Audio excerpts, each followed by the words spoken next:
Good morning, Bitcoiners. I hope you're doing great. I'm doing great. I love my life. Who could complain right now? Who could complain? One of the greatest Bitcoin days we'll ever experience, I think. Quentin, good morning. Bitcoiner, we're at block 821081. Fun. Stay thirsty, my friends. Indeed, we love that guy's part of the war now, isn't it? Isn't it great that the most interesting man in the world is now being paid in Bitcoin? So we love it. Good morning, all. Good morning, Ben. Christine, welcome. Good morning, Coffee. Thanks for coming. Austin, Christmas tree, presents. Merry Christmas to you, Austin. Merry Christmas. Aqualodge, good morning. Coffee, sun. Live long and prosper, Defina. Team humans with Bitcoin. We're going to be talking all about that today. Could you imagine? Oh, I just got bumped all around here.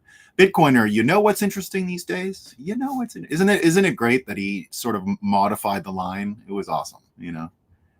It was awesome. Okay, Bitcoiner, good morning. Good morning. Let's Bitcoin this Christmas. Indeed, Robert, if you know, you know. Indeed. Daniel, good morning. Hope you're doing great. Good morning, plebs. Good morning, David. B for victory. Bon matin. Good morning, Bitcoiners. Yes, we love it, Bitcoiner.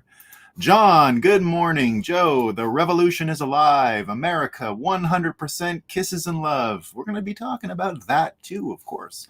Assalamu alaikum, Orange Gang. Hello, Muslim Bitcoiner. Hope you're doing great, my man. Tom, good morning, friends.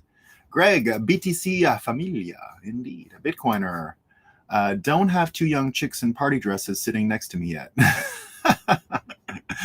Happy Wednesday to all from Chicagoland. Indeed, Jason. Happy Wednesday.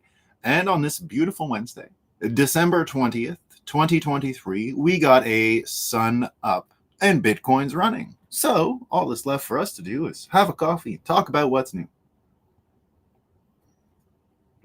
But first, let's do a bit of Moscow time, all right? Well, this is a sad story, you know, that nobody saw coming. No one saw this coming, guys, okay? It's really sad. We got Zelensky yesterday saying, we need to additionally mobilize 450 to 500,000 people. All right, good luck, buddy. This one's from the New Yorker. The first crossword was published in the US in 1913. The puzzle has since spread across the globe, but the American crossword today doesn't always reflect the multiculturalism that immigration brings. So, you know, those dang crosswords, that's the problem in America. You know, the dang crosswords are not multicultural enough. So it's like the rocket scientists, you know, we don't have enough refugee rocket scientists. America's failing. It's failing. This one's really good. This is from the Daily Mail. A terrifying glimpse into Earth's future. Scientists simulated it, guys. Careful. They're going with you know what I simulated on SimCity? A Godzilla attack, because I took too much FUND. I simulated a Godzilla attack. Write a newspaper article about it. Anyway.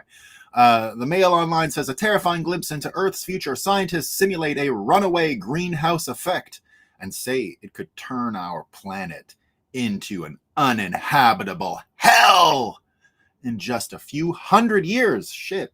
Daily Mail. There you go. I got a good one here too. And this looks like it's from the New Yorker. I forgot to take the name of it. But this is in culture, right? So, you know, Christine, I don't know how many ladies we have listening today, but give us your opinion, right? I don't know if this is true or what, but this is what the newspaper is telling me. Women are happier without marriage and children, says a new study. You know, we'll see. We'll see. We got more. We're not done yet. We got our favorite. Okay. So this will move into our theme for today. I love when we can get the theme to mix with Moscow time. It's just my favorite, right?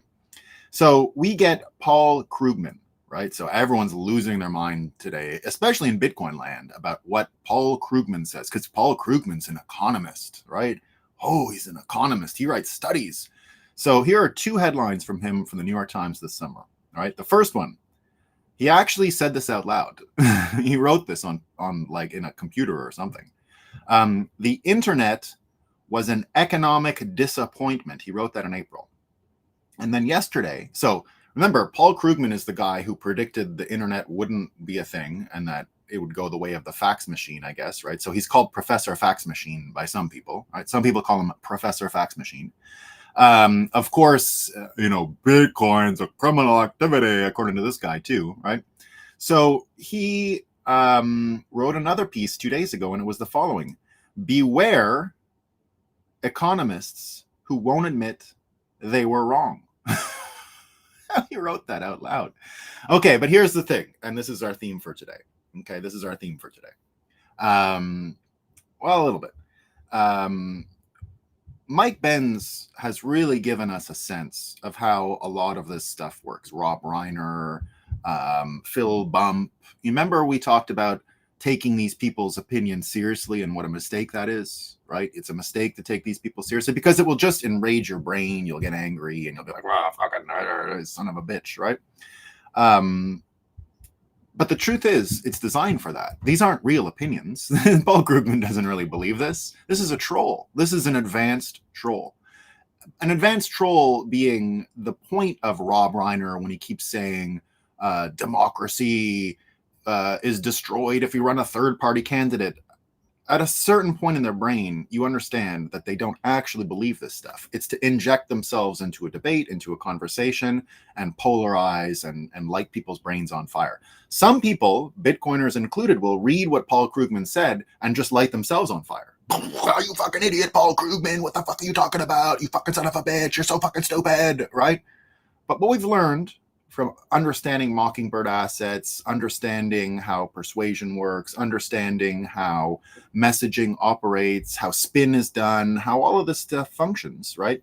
You understand that there's a certain element out there who doesn't want to actually share their opinion. They want to enrage people. Trolling, right? It's trolling, right?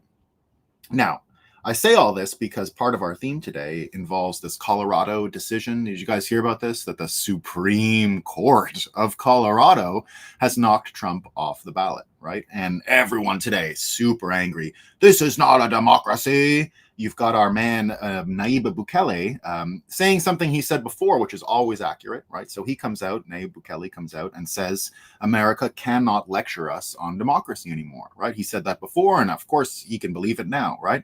So that's the world we're in, right? We're in a world now where America simply can't go around bragging about being democratic and things like that. A lot of people have been commenting on that this morning. I'll tell you what they all say. Mike Benz, so he says, the United States has lost its ability to lecture any other country about democracy. That's from our man Bukele. Mike Benz writes, every State Department official in Foggy Bottom should internally hang their heads in shame at the utter farce of our democracy promotion programs. I'm glad world leaders are calling it out. We have become every single thing we sanction. But when I look at this decision from what we got yesterday, right, from the Colorado Supreme Court. Now, remember, this is not the capital S, capital C, U.S. Supreme Court. Now, here's the thing about this decision and these 4 judges and what happened, right? It's not a real legal opinion. It's fake. It's entirely fake. There's nothing to it. It's without action altogether. It's the same as Paul Krugman. These are designed to drive people crazy.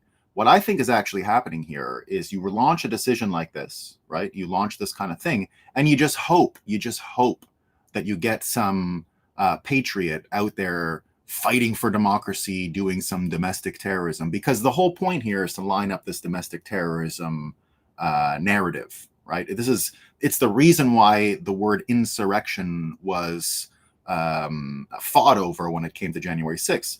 These judges, and here's how you know it's not a real judgment, right? This is without any action whatsoever, right? So the Colorado thing, in law, has zero effect. It's just a fart. It's not real. Here's how you know. They stay the decision until January 4th, okay? January 4th is the limit on which the Secretary of State of Colorado has to certify the candidates who will be on the ballot. So they have a date at which they can do that. So this judgment, which no judge even put their name to, it's unsigned opinion. It was a 4-3 split decision. So the 4 judges decided to not even put one person's name. Now, normally when you write the decision for the majority or the minority, right, when you write a minority report in a judgment or when you write for the majority, the person who does it says, I'm writing for the majority, and they sign their name to it. Now, I don't know what the actual like prescriptions around that are, it seems like you don't need to sign it. So nobody signed it. So they get away with not signing it. So they don't have to put their name next to it, right? Because it doesn't make any sense. And then what they did was they stay their decision. So they just put this logic out there, right? And they say it has no effect until January 4th, when the Secretary of State has to make their decision. So if the Secretary of the State decides to put Trump on the ballot, it also is stayed.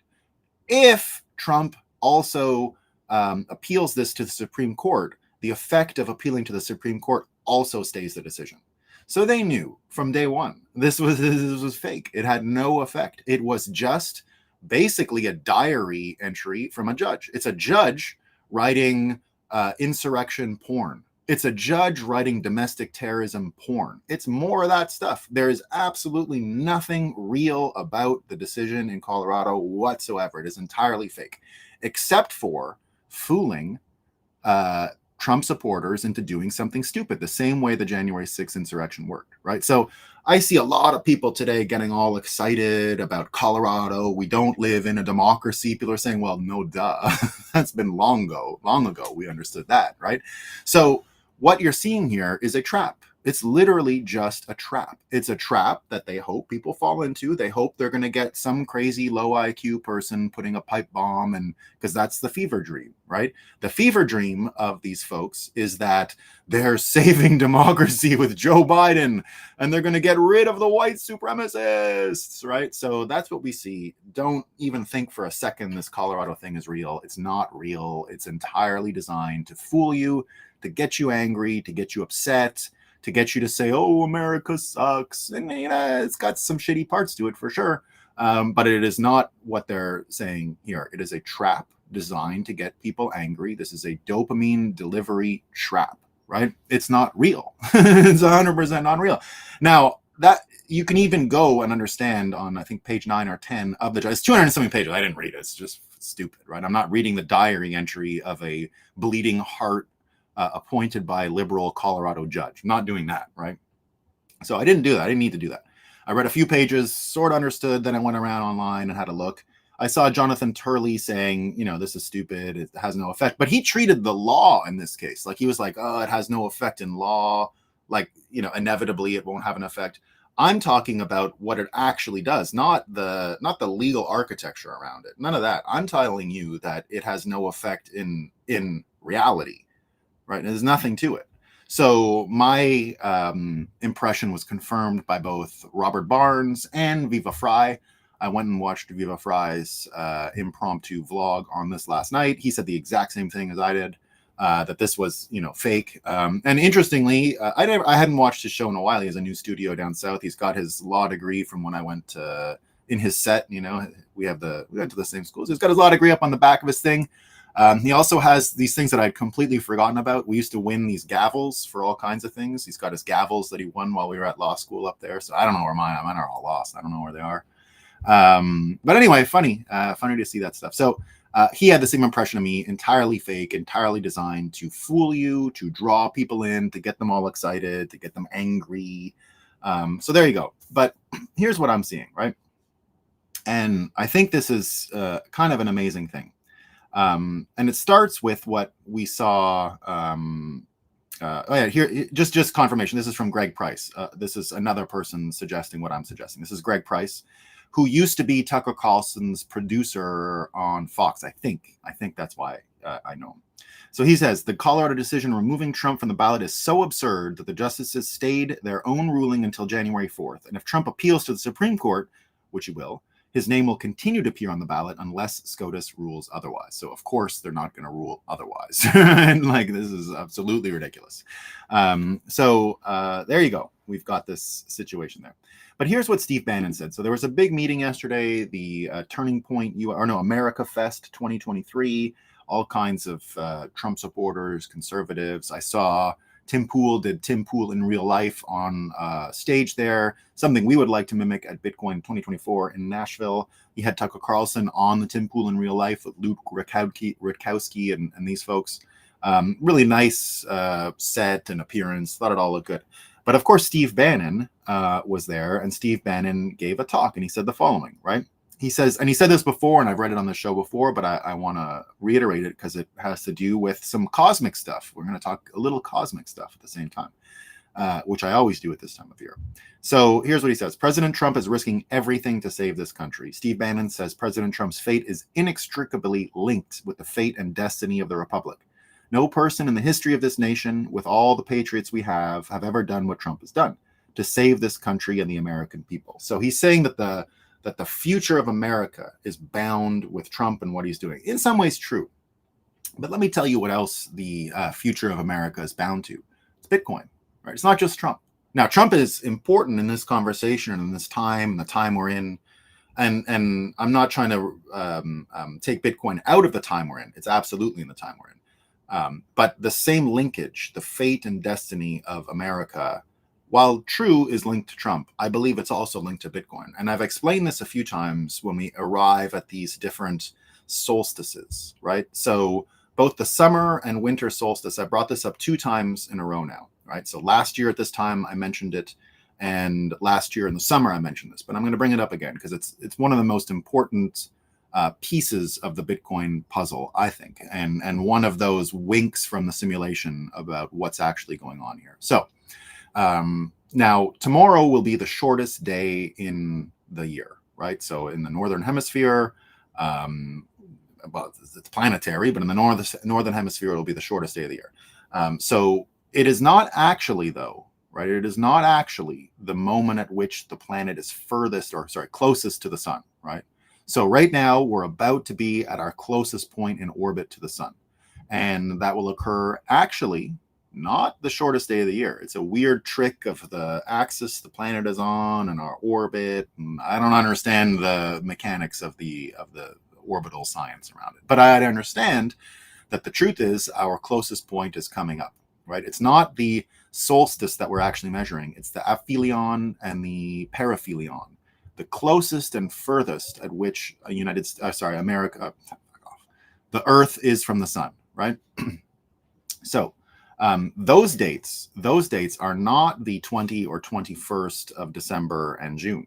Those dates are January 3rd and July 4th. All right? They're January 3rd and July 4th. Now, I bring this up because years ago, I was talking to the inventor of public key cryptography, right? The literal inventor, Whitfield Diffie. And it was the 2017 run. And now I know many people in the breakup have heard this before, but we're always growing. We always got new people. So we're going to mention it again, right? It's a very important story and one that I've been using for years. So what happened was it was the second, big bull market for Bitcoin. Everyone was talking about it. And the cryptographers, so Shamir, Rivest, all the great cryptographers who have gone before, who invented all of these different things that are relevant in cryptography, irrespective of Bitcoin, right? Just cryptography. They do a big conference every year in Las Vegas. And it's called the Cryptographers Panel at the end, where they bring all these, prestigious, huge contributors, and they end the show with just sort of a state of the union on what these, huge pillars of the industry think.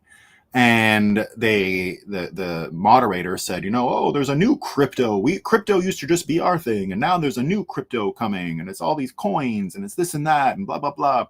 And they started shitting on it all, on the industry, and da da da da. And one of the cryptographers says, right, he says the following. He goes, I get it, these Bitcoin kids, I get it. But they have to make a decision at one point, right? The Bitcoiners need to make a decision, he said. They can either be cypherpunk money for all their stuff, or they can be the world reserve currency. They can't be both, right? They have to make a decision. Now, Whitfield Diffie, who was months away from speaking at a show I was producing where I interviewed him, interrupted the cryptographer and said, no, hold on, he said. Hold on. America has existed in this same condition between being either a revolutionary force or an imperial power for its entire existence. It's never had to choose. It gets to be both at the same time. It gets to rotate between these two existences, between these two realities, between this spectrum of what it actually is, both revolutionary force and imperial power. And while this thing oscillates, which side of this equation is predominant, there is no binary here. They can be both although they're opposites at the same time. And that's really what America is, right? It has been these two things for a long time. So no choice needed. So what Whitfield Diffie said, let the kids do their thing. They don't have to choose, right? America never had to choose, and it got to grow. Why should the Bitcoiners have to choose what they are right now, right? Things can grow and they can manifest themselves. So I've thought, just like Steve Bannon says here, that the future and the destiny of America is bound up in the president, which seems to happen, right? That happened with Lincoln. It happened. Remember, Lincoln was removed from ballots, right? We've heard a lot of people mention that today. Lincoln was removed from ballots. But the future of a president's existence being tied to the country is real. I'm not denying that Trump is tied, and his fate seems to be tied to the fate of the United States of America. But so is Bitcoin's fate. So is Bitcoin's fate. And now when you think of this trap that they have Trump in with Colorado, doesn't it look a little similar? Doesn't it look similar to this nasty witch Elizabeth Warren and her thing? Doesn't it look exactly the same, right? Here's what we know from Elizabeth Warren, right? So she goes out and sends this mean, nasty letter to Jerry Brito and all kinds of folks, right? She says, I'm writing regarding a troubling new report that your organization and other crypto interests are flexing a not-so-secret weapon, a small army of former defense, national security, and law enforcement officials to work on your behalf to undermine bipartisan efforts in Congress and the Biden administration to address the role of cryptocurrency in financing Hamas and other terrorist agencies. So she goes on about October 7th and fucking Hamas and blah, blah, blah. She won't stop, right? It's all nonsense, obviously. And here's what people are saying, right? We've got Asher Hop, who comes out and says, Joe Biden gave the Taliban $86 billion worth of Black Hawk helicopters and machine guns. Then he gave Iran $6 billion. Then Elizabeth Warren introduced a bill to ban crypto because Hamas got $870,000 of Tether stablecoins, which were promptly frozen. The government thinks we are stupid. You've got Marty Bent, who I think said it perfectly, right? So Jerry Brito, well, I'll say what Jerry Brito says. Coin Center received the same impertinent letter from Elizabeth Warren as the BA and Coinbase. Read it for yourself and see what a bullying publicity stunt it is, right? Again, you can draw people out with this kind of stuff. Elizabeth Warren's bill is never passing. She has mental illness. There's no way she's going to get this stuff through, right? And even if she keeps trying, there's all kinds of craziness going on in Congress. You can barely get a thing done there, right? Unless they get a whip out and start getting crazy on people, this thing ain't going nowhere, right? Now, I understand it passed the Senate, and even if it does, El Salvador is there. America is not alone. And again, people don't need to deal with America right now. There's all kinds of exit strategies that people can deploy to deal with this stuff. So we'll see what happens, right? But here's what Marty Bent says, right?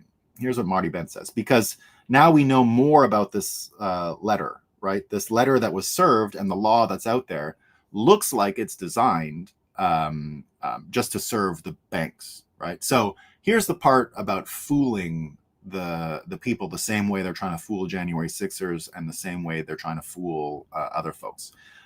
So the co-sponsor of the Bitcoin ban bill, turns out that the American Bankers Association actually wrote the bill. They were bragging about it, right? And it's like one of these things, and they were bragging about it, right? So Marty Bent says the banks are insolvent and they're attempting to ban Bitcoin, so Americans have no good money to use when they all have to get bailed out again. Shameless but expected. They're scared, and they should be.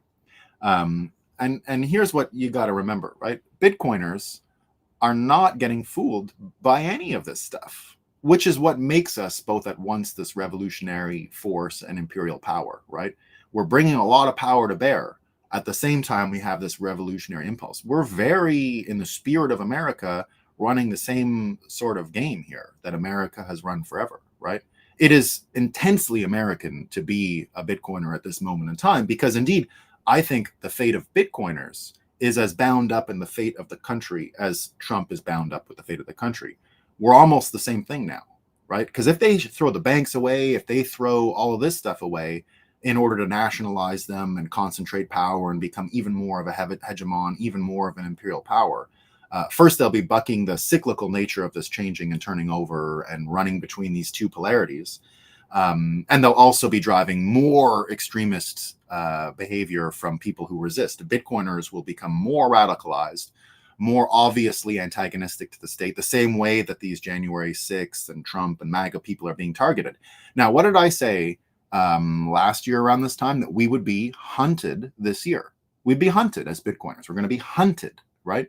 It's the same thing that's happening to the MAGA people. They've been hunted for 3 years now. Hunted, thrown in jail for this, thrown in jail for that. You even have conservatives coming after them. You know, that Matt Stoller guy, right? You know, he's someone you should stay away from. Matt Stoller. He pretends he's some kind of conservative. He says anyone involved with crypto is committing treason, he says, right? Nick Carter underlines, daily reminder that no coiners want crypto. And Matt Stoller is a so-called conservative, intellectual. He comes from that whole stupid loser world of, if I read more books and I'm smarter, then the liberals will agree with me, right? He's one of these people. Nick Carter says, daily reminder that no corners want crypto proponents jailed or dead. This is their literal stated objective. It isn't a game, right? That's where I'm at. I've been there for a long time now. So, but here's the thing, right? Bitcoiners have understood the mechanics of this stuff. We understand how brainwashing works. We understand how brainwashing works because we understand how the fiat nodes propagate. You take the engineering of Bitcoin and you understand the propagation of the network. You understand the fault tolerance of the network. You understand how it works, and you immediately understand, or at least have a contrast to understand how fiat works, right? Fiat in a vacuum is very difficult to understand, but when you have something to compare to it, when you can compare it to the authentic, you can see what it actually is. And without that contrast, it's not possible, right? That's kind of the design of this show, right? The whole point of what we do here is to contrast Bitcoin outcomes, the commercial relationships and fruitfulness that comes from a Bitcoin standard, with the commercial relationships and the rancid stuff that comes from fiat nodes propagating their stuff. Because fiat, being word-based money, has to be dispersed and shot around the world with words. It doesn't work any other way. So what are the words? It's all brainwashing. It's all brainwashing. It's all traps. It's all spin. It's all incitement. It's all these things, right? So the Supreme Court in Colorado, the January 6th people, the fake news, all of these folks, they're not actually out to give you information, right? They're out to trick you, persuade you, or get you to do something stupid so that they can react to it, right? So that's what I see in Colorado. That's what I see with a lot of this targeting of Bitcoiners here, right? But there's great news. It's not so simple for them, right? It's not so simple for them because Bitcoiners understand this stuff. And look what's happened this year, right? Look at what has happened this year. You have Niall Ferguson writing in Bloomberg. So I went on a search to look for fake news today. So of course I went to Bloomberg. But what did I find at Bloomberg? I found a Niall Ferguson article. If you guys don't know who Niall Ferguson is, he's a monetary historian. I've booked him for shows before. I booked him for Consensus 2018 or 19. I booked him for a few shows. He's become a friend. I've hung out with him before, around events and shows. He launched a algorithmic stablecoin that collapsed last year, but he launched it as an experiment. It wasn't a rug pull situation. He was just seeing if you could trick something out this way. And it wasn't last year. Sorry, it was like 2021. So here's what he says. If you hodled, if you held on for dear life, it's a merry cryptomas. Blockchain cryptocurrencies didn't just survive the collapse of FTX. They've been the investment of the year. Turns out decentralized finance doesn't need exchanges. So he goes on to the history of what's allowed this to happen and the reputational storm that we've all gone through, right? Everyone saying that he was a fool because he lived through this with all of his other fancy credentialed folks, right? Nouriel Roubini laughing at him, he said. So it was, a big thing, right? And the exchanges came under heavy scrutiny. But here's what we know, right? He says the year-long rally of Bitcoin is telling us three things. First, after 2 decades of historically low inflation, the world is witnessing so much mismanagement of fiat currencies that the appetite is bound to keep on growing, right? So he's talking here about inflation control. The more disastrous the inflation, the more people like Bitcoin. Javier Milei talking about what he's doing, right? And the appetite for a radical change. He predicted, Niall Ferguson, that Milei is a radical to the point of eccentricity, he says, which I like. So he assured his Argentine friends that if inflation was that high that they indeed would go for this kind of a extremist, radical, different person, right? So that's what they got. They got Javier Milei because of the and he also reminds people in this article, don't compare him to other populists. It's not the same scenario. He's not like Bolsonaro in Brazil or even Trump. He says some English language media have erroneously lumped Milei together with right-wing populist figures such as Bolsonaro. Milei belongs to quite a different species. At a time of surging global anti-Semitism, he has announced his intention to convert to Judaism and chose to pay his first foreign visit as president-elect to the grave of an obscure Hasidic rabbi in Queens. We have no alternative to a drastic fiscal adjustment, Milei told the crowd at his inaugural address.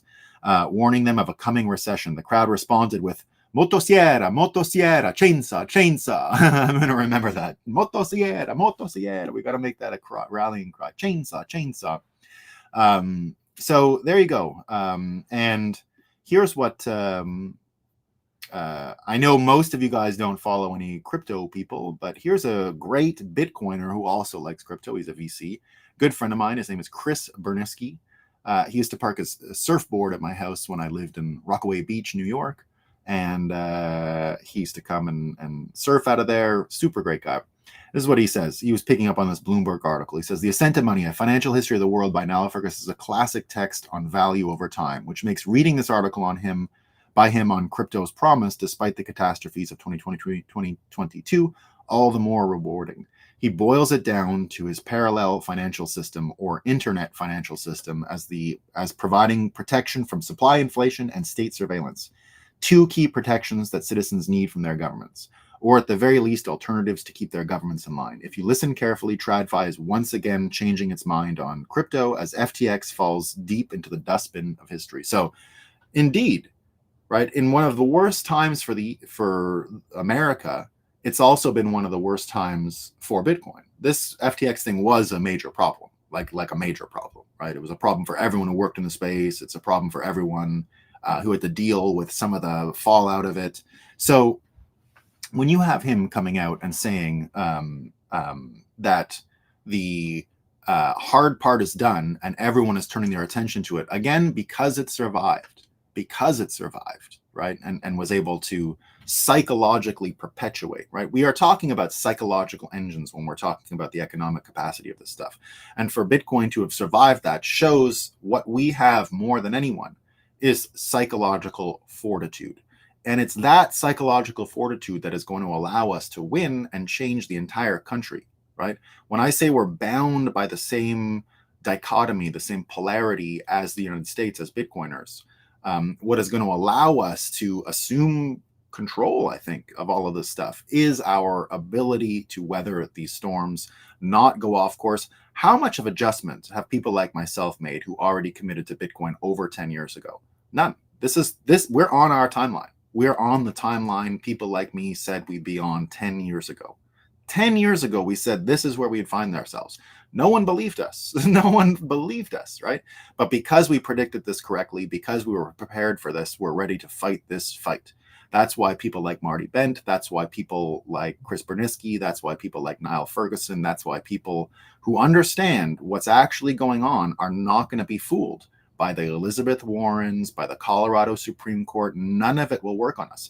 I even went to another article in Bloomberg, right? That was one, right? I think that was Forbes from, no, it was also Bloomberg. Two Bloomberg articles here.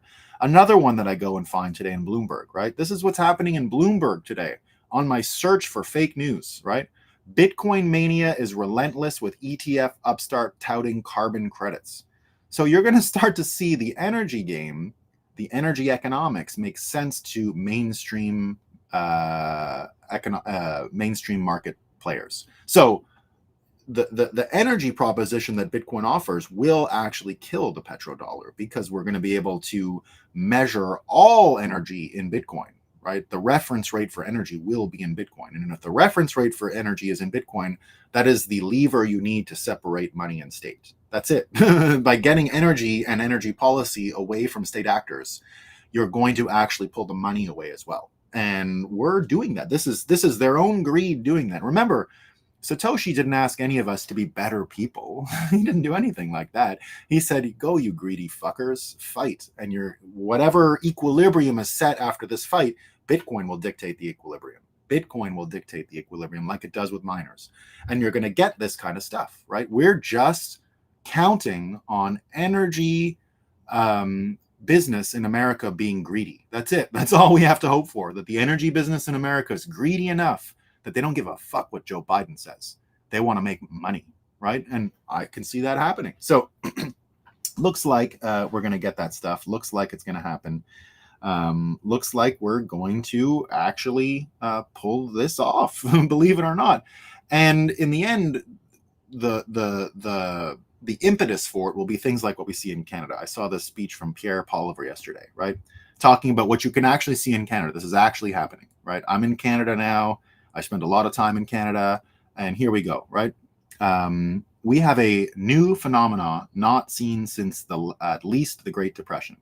Middle-class people are becoming homeless. Fully employed carpenters and nurses living in parking lots and cars in Canada. 8 years ago, this would have been unimaginable. Indeed, you know, when I left Parliament in Ottawa, would have been 2015, right? So what are we at? 8 years ago. When I left 8 years ago, Parliament, this would have been not even imaginable, right? We were doing great, Canada. We were richer than we'd ever been, really, relative to the rest of the world, right? I had huge purchasing power. I wasn't earning any US dollar. I was earning Bitcoin already by then, but Bitcoin was $200 a coin and in the tank, right? I was selling it to stay alive. So it was not really the same scenario. So Canada itself has already fallen, right? And that idea means that the brainwashing capacity will lessen. They're not going to be able to brainwash people at the scale they once did. So that's what we got, guys. I think, you know, between Colorado, between the anti-crypto lobby. Here's an example of the anti-crypto lobby. Again, this is that Matt Stoller guy that I was mentioning, the one that Nick Carter said, you know, these people want to kill you, right? Preston Byrne, another great lawyer, trained as a lawyer, used to work for CoinDesk a little bit. I remember dealing with him years ago, saying Matt Stoller is a typical example of the millennial zombie creatures that currently occupy much of DC. The town is full of well-credentialed paper pushers who think that anything that threatens paper pushing through digitization and automation is just bad, but is not just bad, but evil. Because they grew up in an era when classical education was largely not taught in schools, they live entirely in the present, lacking any historical context or understanding that technological change is an unstoppable and ever-present fact of life. Per Mises, the perennial gale of creative destruction, DC has been largely immune to those forces of change ever since the massive expansion of the federal government begun under Roosevelt, which continues to the present day. But this is what we're saying as Bitcoiners, right? We're saying that the machine they built to win World War II, right? The great aircraft carrier architecture of the federal bureaucracy and these patriotic Americans gathering together to beat fascism, right, is done. That's finished. And the reason why it even existed was because the money was so corrupted that it paid for it, right? It was an inexhaustible supply. And that's how you end up with, you know, I don't want to fat shame, but that's how you end up with unhealthy fat people telling you how to be healthy. That's why. It's from fiat. It's from a lack of feedback loop, a lack of psychological calibration, or a lack of psychological health, right? Not dealing with problems, papering over them, and just trying to move forward with intellect or something stupid, right? But it ain't working. So, that's why we're in this position, right? Now, the reason why, and even the title today, right? You won't fool the children of the revolution. That comes from the, if you guys want to see it, it'll be coming out tomorrow. It's the Rebel Moon movie.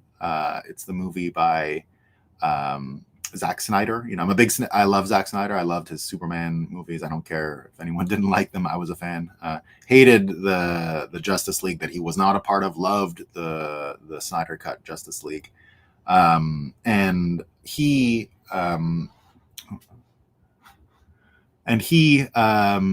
was supposed to do I guess interviewed to do a Star Wars movie with Disney, and they didn't want him, so he just made it anyway on Netflix, and it looks amazing, right? So I don't know if it is amazing, but it looks amazing, and they had a great soundtrack, and it was a redo of a T-Rex song called that says "You Won't Fool the Children of the Revolution." And it's an anthem. It's really great, right? I've been listening to it on repeat, and that's what it comes down to, right? You're not going to fool Bitcoiners. I mean, maybe, I do worry now with the Colorado thing that some of the low IQ Trump supporters, who I love, we love the low IQ, we love the low IQ, we don't have a problem with the low IQ, right? Remember what Trump used to say when he said that I love the poorly educated, right? And they gave him shit for that. Remember? Oh, asshole! I love the poorly educated. We love the low IQ. There's not a problem, right? We Bitcoiners must embrace the low IQ. That's kind of the point, right? That you don't want to have to put all of your intellect into saving money. Saving money should be a low IQ activity. And that's what Bitcoin, that's the promise of Bitcoin after a entirely financially engineered generation and era. So where it let people like Matt Stoller be successful, right? So Bitcoiners aren't going to fall for this. They're not going to fall for it. And that's why we're not going to get down because America sucks. And we're not going to get down as they continue to persecute and destroy their name and destroy their reputation, because in the end, it's going to be better for all of us. It's hard to go through. It's not fun, right? I love America. I don't like seeing it like this. But if it didn't go like this, we wouldn't be able to get the action reaction that we need, right? We need Newtonian third law principles here. The more fascist they become, the faster Bitcoin arrives, right? That's why we talk about accelerate. If something is broken from an engineering point of view, and Bitcoiners do have an engineering lens on the world, right? We're the only ones who can actually think of our money network from its engineering plumbing and understand it that way. That's what I was saying earlier about us gaining the contrast and the perception and being able to define what fiat money is because of the existence of the authentic, which is Bitcoin, right? Without that, it's all notes, and it's like trying to read a story written in a phone book style. It doesn't work, right? You can't read a phone book. It's not interesting, right? You can maybe make it one page, but that's how they tried to tell you what money was, like some kind of a technical manual. It is none of those things. It's not even close. And Bitcoiners understand that. We understand incentives. We understand exactly who is trying to fool you, what a lie looks like, right? Why incentives matter, why you have to look at the incentives to understand and give meaning to what someone is saying, right? Those interpretations. But indeed, when we destroy this stuff, it's Bitcoiner optimism that is going to reawaken a lot of things in the world. And Tur Demeester put it perfectly. He had a tweet that a lot of people brought up yesterday saying, hyper-Bitcoinization will lead to a new baby boom. I believe it. Just like after World War II, it'll come from people celebrating the restoration of hope for themselves and for humanity. To the people who think I'm exaggerating the potential for Bitcoin to affect the world population, I'd suggest that you are rather underestimating the compound effects of 100 years of economic erosion and parallel demoralization caused by the ghost of inflationism. And that's where we are, right? That's where we are. So it looks like, anyway, our ability to stay optimistic, our ability to understand, our ability to not be fooled is going to be enough to win. Right. And we've got El Salvador, we've got places we can go, we've got Argentina. Even if America falls, Americans, it's going to suck. I've been saying since 2020 that I'm a refugee. People laughed at me in 2020 when I said, no, I'm a refugee, right? I'm a refugee. And then 2022, Canada made me a terrorist. So I'm a refugee from there too, right? So I've got problems in Canada, and I had to leave New York City. And I used to make that joke. People would laugh. I'd say, how in the old days, refugees used to come to the Statue of Liberty and be like, free. No. I'm a refugee from Brooklyn. I got the fuck out of there, right? Because it's not safe. It's not safe after 2020. It was the best before that. Loved it. Loved New York. Honestly, New York in the teens, the 20 teens, and the aughts, one of the greatest places in the world, one of the greatest times to be alive in New York City, right? And I'm glad I got to see it. I'm glad I got to experience it. And it'll always be all my kids are born there. It's kind of a home, right? But I can't go and live there. What are you doing? It's insane. It's stupid. So, but our ability to move out, come back, be these people, be these optimistic people. America itself, of course, is an amazing thing that has, an unrecognized power from states' rights that is only just waking up. It was made dormant by the World War and the creation of fiat money, but it's becoming more and more present in people's minds. So American decentralization is going to erupt in 2024. And this is going to be the greatest year, I'm telling you, the greatest year in Bitcoin's history. One way or the other, right? So we got a lot of crazy shit about to happen this year. I don't think it's all going to be happy. It's going to be fun. It's going to be real fun. All right, let's see what the comments say. Yeah, I giggled when you said he parks his surfboard in my house. Yeah, he did. He's actually from Hawaii, right? So he's a Hawaiian. Lizzie is a paid actress.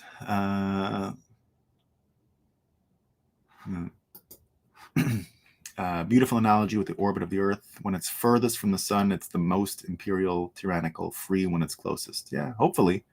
Let them JPEG. Yeah, that's what Diffie said. Let them JPEG. That's what he said. I won't actually believe that Trump learned his lesson without a few weeks in jail. RFK will pardon on day one. If you really believe someone is imprisoned unjustly, you wouldn't wait for the last. Maybe Robert. I don't know. We'll see. I think he's going to get out. Brazil's president was in jail for corruption. He got reelected a couple of years later. It's true. Yeah. He also was released from jail when the courts ruled the judge in his trial was biased. Yeah. That's what happened. If Bitcoin is the answer, what is the question? What does Bitcoin fix? It separates state from money and money from state. Best start and only possible way America prevails into a healthy future. That's what I'm seeing. Yeah, that's what I'm saying. Tommy says, it's actually stupid bullish on Sol and I hate it. NFA, I'm not holding... Sol's... I mean, again, guys, you have my permission, okay? You don't have to worry about what other people say. There has been generational financial crimes committed against you. All right? Generational. Now, in a distant future on a Bitcoin standard, you will be murdered for fucking with shitcoins. All right? And you won't even need a trial. Everyone will just say, oh, he's a scammer. Right? That's way in the future. But today, after existing through what Tur described 100 years of generational financial crimes, you get to do it backwards. You get to. I permit it. Okay? You do not have to listen to people who say you're a Bitcoin monk. In the future, sure, that's where we're headed. But for today, all these boomers who are into Biden and want to buy JPEGs and Sol and stake ETH, take their fucking money. Take it. Okay? Turn it into Bitcoin. Of course, turn it into Bitcoin. But we're not looking to give speeding tickets at an F1 race. Okay? No one's getting a speeding ticket at an F1 race. Everybody's speeding. And there's no credit for not speeding. Okay? There's none. There's zero credit for not speeding. Just speed, okay? You're not in a situation where the rule of law exists and the markets are great and da-da-da-da. Fuck that. Generational financial crimes were committed on you. You must commit them in reverse. The best way to destroy these motherfuckers is for Bitcoiners to get rich as shit, okay? That's the best way. Us getting rich as shit and not listening to these losers, paying for art and culture, paying for subversive stuff, paying for a better lifestyle that attracts more people to our world is the way to go. Now, I'm not telling you to launch a coin and all this fucking shit, okay? That's another story. That's a whole nother story. That's something else entirely. But remember, for Bitcoin, we've got to destroy Wall Street. We've got to destroy it, right? It's an anomaly. It is the whole thing. All of these financial engineers, all of this credentialism, all the Elizabeth Warrens, all the Bankers Association, all these people have been living off of the mutation of fiat that allowed this abscess, this fake industry to grow. We have to destroy it. And I know the way. The way is pump crypto filled with their fucking mindless greed, and then it pops because it's fake. Ethereum, Solana, none of it, it's garbage, okay? It's garbage. And the best thing to do is to flood those losers with garbage and let it blow up. That's the best way. Ethereum is not even close to a big enough scam. Not even close. It's got way more scam territory to go. Way more. Let it roll. Let it roll. These people that are like, these traders that are like trying to retire, staking Sol, blah, blah, blah, blah, blah, blah. Get real, guys. There are no shortcuts. None of that works. We all know it's safer, right? Now, be careful. What I'm saying is it can be very, very tricky. It's not easy. It's not easy to get rich off this stuff at all, right? I've been blown up in the old days playing with these fucking things a lot. So it's got its troubles, right? But nevertheless, it's not like a moral thing, right? You're not dealing with morality. Like, this is just where we're at. It's part of the fight. It's part of the war. I release you from the control of the psychopaths. Make money, turn it into Bitcoin. All right, that's what we got to do. So I'm not worried about Solana and all this shit, right? Bitcoin teaches you to examine information, not react to it. That's a very good way of putting it, P-Man. That's a very good way. Thanks for the legal insights on Colorado. I hope it works, Bitcoiner. Yeah, I tell that to Francis all the time. Don't worry. There is only state and government and a federal crime cartel. Yeah, that's true. Yeah. Yeah, of course I do. Francis, I love Francis. Look, love Francis. Rich as shit, exactly. People should do everything they can to accumulate more. Yes, there, P-Man, that's it. That's what I mean. There is no like right way and wrong way to accumulate at this point, right? Now, don't go rob your friends. That's wrong. Right? So within reason. But there you go. Bitcoin rich is the best revenge. Absolutely. Yeah. And yeah, short shit coins. Do that too, right? There you go. Meme coins are from God. Mana. Yeah, you need to control your greed. Yes, and you can profit. Yeah, listen, I'm not saying go out and it's easy. It's not, right? So let me just warn you that there are big fish out there that will fuck you, right? Even myself, think about how much information I've had access to in my life in this industry. All of it, like everything, right? I've been on the inside of all of it for years now. And even me, who knows all of these VCs, I know where they're all placing their bets. I knew Solana was going to pump when it was less than $1. Less than $1, I was working for the Solana team, telling them how to make an event, steal Ethereum's thunder, all this kind of stuff, right? So even for myself, it's difficult. So remember, if it is so what we love about Bitcoin is information asymmetry is not as prevalent as it is in the hyper financially engineered Wall Street world. It's a major difference. But the crypto world has tons of information asymmetry, like Wall Street, right? So it's not, fairness is not really what you like. It's not a real thing. Like, of course, it's unfair, right? But it's just to let you know that the rug pull doesn't care who you are and doesn't care about any of that stuff. So there you go. Not easy, but it's not like I shouldn't do it because someone's going to say something about me on Twitter, and I've never worried about that. I don't care. I don't care. Now, I don't go around, selling like this is a great idea because I don't believe in any of it. Right? I literally only believe in Bitcoin, and early Bitcoiners have that advantage because Bitcoin was first. Everything that ever came up never really measured, right? But if you're new to it, I get that it can be confusing. I get that, right? No, I don't like seeing young people get confused, but big changes are here, so that's what it looks like. All right, team, that's about it. Let me just get the Rumble comments, see if anyone is there on the Rumble. I said I would make a habit of going into Rumble. What do the Rumblers say? All right, let me get the app. Rumble is up. Let me get the Bitcoin magazine. See if I got the comments. Geez, 150 people watching on it. Amazing. Don Bully, hello. Don's been in there in the chat a lot. Awesome, Don. Lance, good morning, Bitcoiners. And you too, Nolan. Thanks, Lance. Morning, Zim. Lance says, Krugman is a schmuck. No kidding. No kidding. Smartinez04. Good morning, Bitcoiners. 136 today. Nice. Best morning show out there. Thanks, Martinez. I appreciate it. Buzzin says, Lizard Warren is one sick lizard. Don Bully says, do you mean Pocahontas? No, we've put Pocahontas to rest. It's no longer her nickname. Here, she's Chief Spreading Bull. Okay, she's Chief Spreading Bull on this space. Buzzin, yep. The revolution is on with energy, Buzzin says. There you go. There you go. All right, everyone. Thanks for coming. I really appreciate it. You know, we have these good mornings here. So I'll see y'all tomorrow for the actual I love Rumble. I blasted and then you at work today. Thanks, Robert. I appreciate it.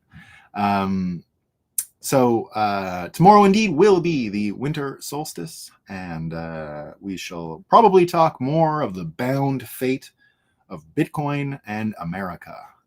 So America not just bound by Trump, also bound by America, bound by Bitcoin. So there you go. All right, team. I shall see you.